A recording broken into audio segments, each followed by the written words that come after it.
by Final Call. For Battle of the Heavyweights, Final Call, Battle of the Heavyweights.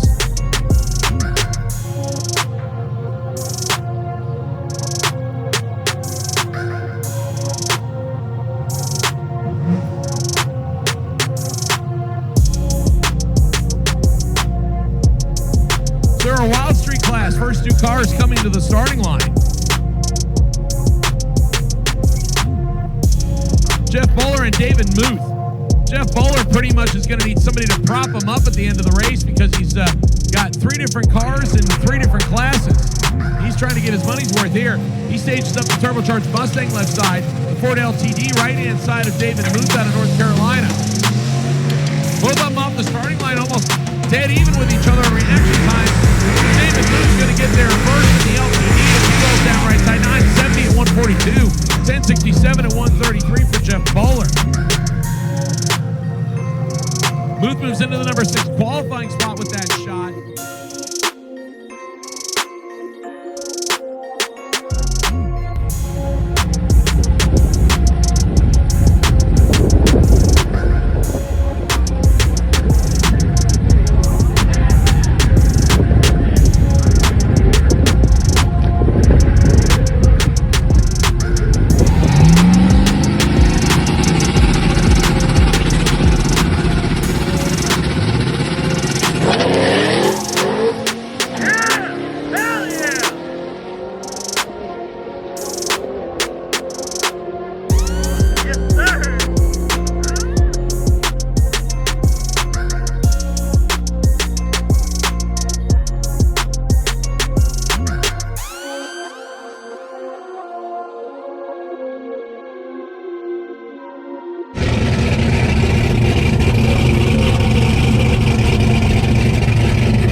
Okay, so now comes the part where I'm going to explain to you guys kind of what happened on that race.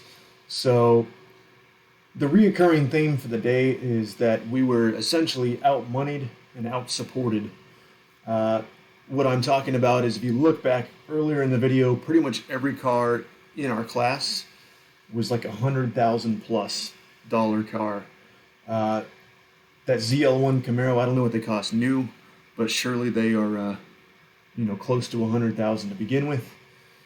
Same for the ZR1 Corvettes, and by the time you buy a Mustang A lot of those twin turbo Coyotes had so much money in them, it was ridiculous. I mean, they're really fast and nice cars, but I mean, for all intents and purposes, those are $100,000 cars at that rate as well. But anyways, outmoneyed, outgunned. A lot of these cars were vengeance cars, so they had a whole team staging them, prepping them. They had a stacker at their disposal, whereas we just have like a $10,000 to $15,000 piece of crap car, a junkyard car that we, work on basically at our home. There's no support team or anything like that. Pretty much the support team is basically at max a buddy or two, sometimes just myself. So we're just making stuff happen here. But anyways, it was a good time. Ended up hurting a lot of feelings within qualifying, where I was just practicing on the tree, so that way come race time, we'd be at a little bit more of an advantage. And during this race here, which is the 968 pass, again against the ZL1 Camaro, I believe it's a vengeance car, that worked in our favor. So to start things off, we can see here, this red line, I am riding the chip, so to speak, or on the two-step. You can see this blue line is where I bump in, and I have it configured as kind of like a pretty aggressive bump. So it may or may not have screwed this guy up. So what happens, and you'll see this in the video, is the car lurches forward very fast, to the point to where it actually deep stages temporarily. And a lot of times that screws people up to where they think the car's launching. It's actually got a few of the photographers, they tried to get me a photo of the car like nose down, which, we don't want that junk. But anyways, that may have been a factor because we cut a 2/10 reaction time, whereas the opponent cut like a 6/10 reaction time, which is terrible. I don't know how this is like a vengeance car and you guys consider yourself a racing team. I mean, not to talk total crap, but that's just an unfortunate situation when you cut a 6/10 reaction. 2/10 isn't even that great on my side. But so we're off to a good start. The 60 foot on my end is crappy. It's a 151 60 foot, and kind of is what it is. And you can see this pink line here is boost. So towards the top of first gear, I'm at, we'll call it about 15 psi, and this little jump here is the next gear. You can see for whatever reason I short shift it, which is not ideal, because when you short shift it, you're at 5,400 RPM with all the boost, all the torque, and stock motors don't like that. That's how you like bend rods and stuff.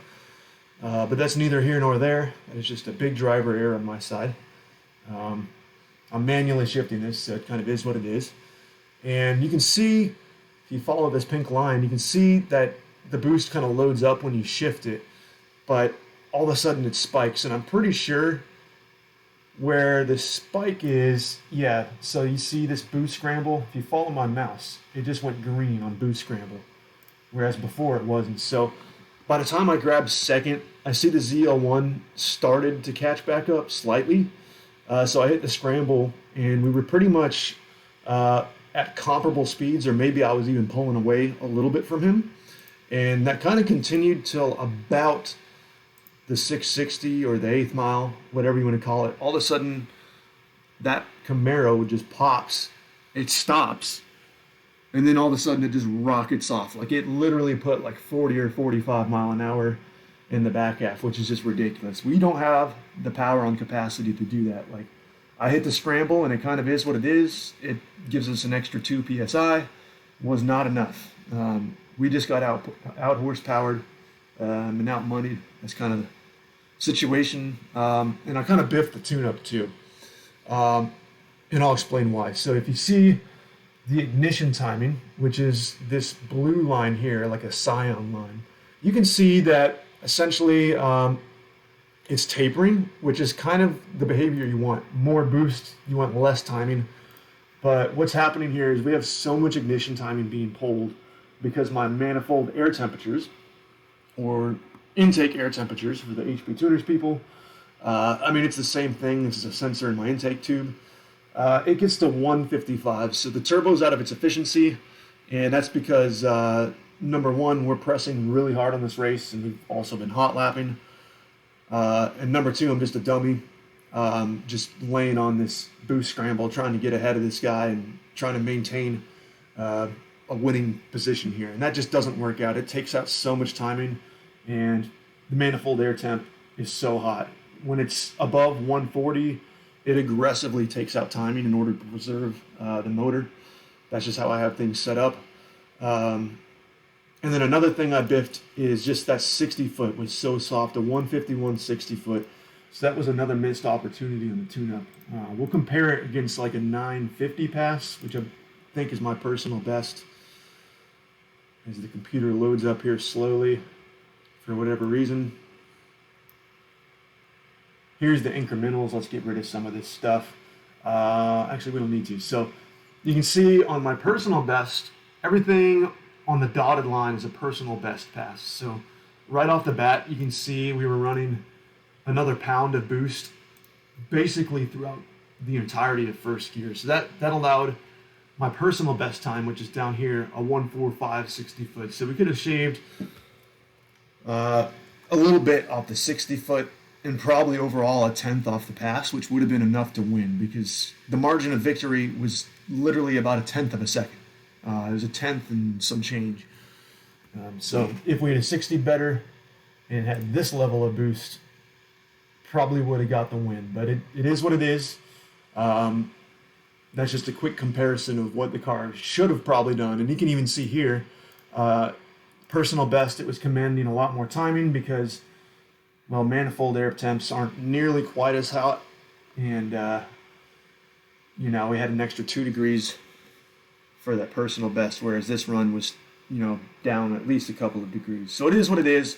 Had a good time, beat up on a lot of cars during qualifying and had fun. I mean, it's a cheap little car, and we'll be out again and hopefully knock another 2 to 3 tenths off is probably all I got left in this setup.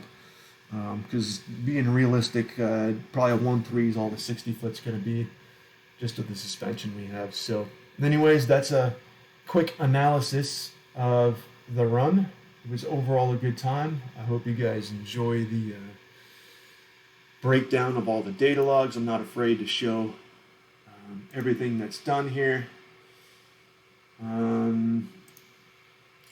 Otherwise, the tune-up was pretty much of comparable amounts. And actually, I think on this one, before I close it up, it looks like I did richen up the air-to-fuel ratio a little bit. My target air-to-fuel is now 11.5, and that's just to keep the motor together. So anyways, that's it. We'll see you guys for the next race and hopefully upload something then.